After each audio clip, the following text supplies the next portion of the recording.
Fontana, California. Agosto de 2018. El 7 de agosto, Tomás Pérez, de 71 años, salió hasta el final de la calle a revisar el buzón. Lo acompañaba Margo, la perra de su hijo. Minutos más tarde Margo regresó sola a casa. El padre no. Al día siguiente Tomás seguía sin aparecer. Su hijo, Tom Pérez Jr., salió a preguntar por los vecinos si alguien sabía algo. Nadie sabía nada. Entonces decidió llamar a la línea de no emergencias de la policía. 36 horas después se encontraba retenido en un hospital psiquiátrico tras haber confesado el asesinato de su padre. Esto es, no llames a la policía. El caso Tom Pérez. Cuando la policía recibió el llamado de Tom Jr., un agente se acercó a la propiedad de los Pérez. Lo primero que llamó la atención fue el estado de la casa. Un desorden bastante fuera de lo común. Tom lo explicó rápidamente. Estaban en plena reforma, tenían intención de vender la propiedad y mudarse, y él mismo estaba haciendo gran parte del trabajo. Los recibió con calma. Les explicó que su padre era conocido y querido en el barrio, que de vez en cuando tenía ese comportamiento de salir por horas y volver tarde, que no era algo inusual en él. Pero esa calma fue precisamente lo que despertó las sospechas de la policía. Un hijo que reporta la desaparición de su padre anciano y no parece demasiado preocupado. Que divaga al responder las preguntas. Que habla de la dieta de su perra en medio de una conversación sobre un familiar desaparecido. Llamaron refuerzos. Hasta este punto se podría decir que la policía estaba haciendo su trabajo. Nada fuera de lo normal. Pero lo que vino a continuación cruzó toda línea de profesionalismo y haría que muchas personas se replantearan si el sistema policial actúa siempre de la manera correcta. Un detective pidió a Tom que lo acompañara al departamento de policía de Fontana. Una vez allí lo invitaron a pasar a una sala pequeña y comenzaron a hacerle preguntas de manera casual, por momentos casi amistosa. Donde creía que podría estar su padre. Que familiares podrían ayudar a dar con su paradero. Nada fuera de lo normal. Pero en paralelo las autoridades solicitaron una orden de registro para la vivienda, los teléfonos y los vehículos de los Pérez. Tomás padre llevaba un día entero desaparecido. Y en ese registro ocurrieron dos cosas que giraron todas las sospechas hacia Tom Jr. Ya fuera por mala suerte o por negligencia, los investigadores encontraron una mancha en una puerta que parecía ser sangre. Y un perro rastreador alertó sobre posibles olores de restos humanos en una de las habitaciones. Fue en ese momento cuando la pesadilla para Tom Pérez Jr. comenzó. Los investigadores cambiaron totalmente su actitud hacia Tom. De ser el hombre que había hecho la denuncia pasó a ser el principal sospechoso. Lo interrogaron hasta altas horas de la madrugada del 9 de agosto. En ese lapso Tom apenas durmió. En teoría era libre de irse, no estaba arrestado, pero su agotamiento físico y mental le impedía pensar con claridad. Hubo un cambio de turno en el departamento y eso no hizo más que empeorar su situación.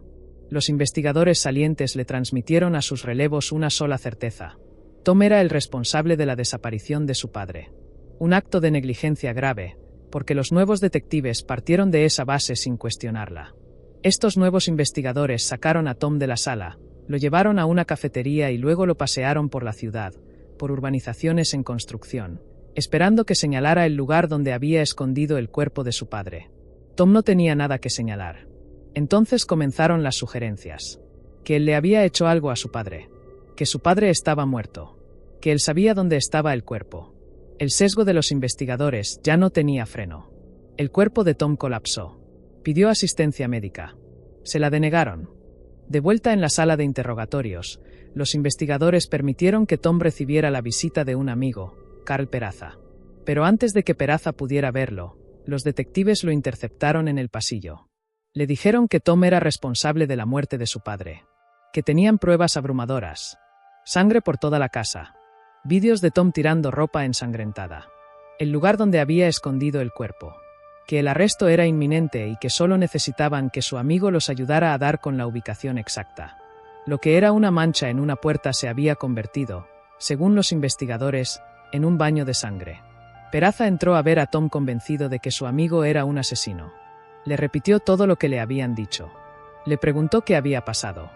Y cuando salió les dijo a los oficiales que había escuchado a Tom confesar que había matado a su padre. En las grabaciones esa frase nunca aparece. Cuando Peraza quiso preguntar nuevamente por las pruebas abrumadoras, los investigadores le dijeron que quizás eran más bien circunstanciales. Y le negaron la posibilidad de volver a ver a su amigo. Los investigadores volvieron a la sala. Y esta vez fueron demasiado lejos. Le dijeron a Tom que tendría que pagar $1 millón por no cooperar con la policía. Le dijeron directamente: sabemos que lo mataste. Tú lo mataste y está muerto. Luego trajeron a Margo a la sala. Con la perra frente a él le dijeron: mira a tu perra. Ella lo sabe. Estaba caminando entre toda la sangre y lo vio todo. Y cuando eso tampoco funcionó, llegaron a algo que resulta difícil de creer incluso habiendo visto el vídeo. Le dijeron que si no confesaba tendrían que sacrificar a Margo. Fue en ese momento cuando algo dentro de Tom se rompió.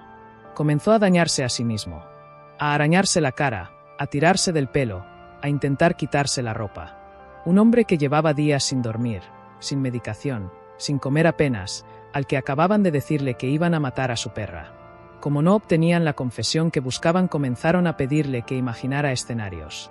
Aunque la realidad era que los escenarios los construían ellos y Tom simplemente respondía con palabras sueltas. Si hacía una sugerencia la tomaban como un hecho. Así fue como levantaron un relato que lo ubicaba como el autor del crimen. Dijeron que había atropellado a su padre, que había usado un palo, que había usado unas tijeras. Pero Tom Pérez Jr. nunca dio una confesión clara. Tom estaba tan perdido en sí mismo que comenzó a creer que realmente lo había hecho. Los investigadores aprovecharon ese momento. Lo presionaron para que le pidiera disculpas a su padre, como si le hablara al cielo. Lo siento, papá. No tenía ni idea. Te quiero. Lo presionaron para que le pidiera disculpas a su hermana por haberla dejado sin padre. No era mi intención llevarme a tu padre. No tengo ni idea. Sigo sin entenderlo. Con esas palabras sobre la mesa, los investigadores asumieron que tenían una confesión. Y el 31 de agosto de 2018 presentaron el siguiente informe. Thomas dijo que tomó unas tijeras, se acercó al sofá y apuñaló a su padre. Dijo que si estaba enfurecido probablemente lo apuñaló muchas veces. Después de apuñalarlo, su padre subió al baño.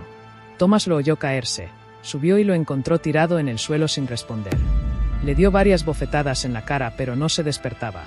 Envolvió el cuerpo en la cortina verde de la ducha, lo transportó hasta el garaje y lo metió en la parte trasera de su camioneta. Nada de eso ocurrió jamás. Tom terminó ese interrogatorio vomitando en un cesto de basura. Poco antes de la medianoche del 9 de agosto, unas 33 horas después de haber llamado a la policía para buscar a su padre, fue internado en la unidad psiquiátrica de un hospital tras decirle a los agentes que quería quitarse la vida. Lo que ocurrió en las horas siguientes es difícil de explicar y aún más difícil de entender. Mientras Tom era sometido a ese interrogatorio, al menos uno de los investigadores ya sabía que su padre estaba vivo.